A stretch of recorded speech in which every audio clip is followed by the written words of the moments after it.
Right, so I've sewn the cuff on all the way round, and then I've just trimmed it so it's not too bulky.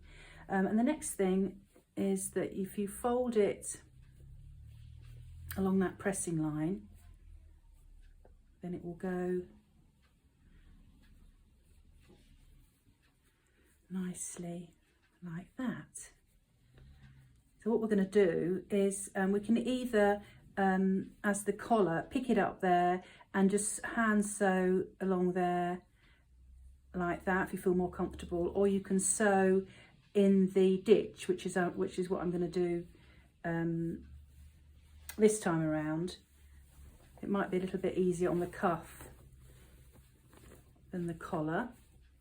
So I've just turned that through. So what I want to do is make sure I'm definitely not quite on that line there. Don't know if you can see that, but I want to make sure I'm just slightly below it when I pin it.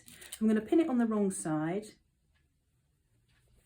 and then I'm going to transfer my pins, because I often do that, because you've got to position it on the wrong side and then sew it on the right side, and then you just transfer your pins to where you can take them out easily and not sew over them. So I'm just going to cover all of that so it looks all nice and neat. Just slightly down there.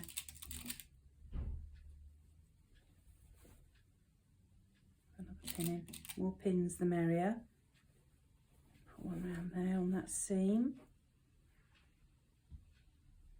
That's it, just making sure that's covering it. It's covering it a few millimetres, so I'm just going to turn it through to the other side.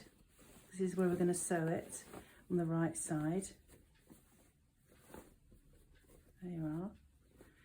Because it will eventually fold back like that. So you can see the pins there. So what I do is I just transfer them, hold it steady with my hand and transfer them to where I want them on this side.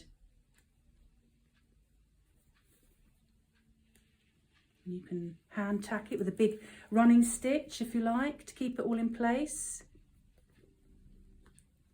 You feel more comfortable. Sometimes the pins do slip.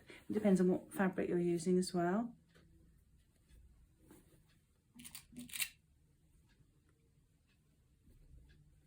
There we go. So now I'm going to sew just all the way along there, all the way along there, all the way around. I'm going to start at that's the underarm seam. I'm going to start there and then go all the way around and then just overlap where I started.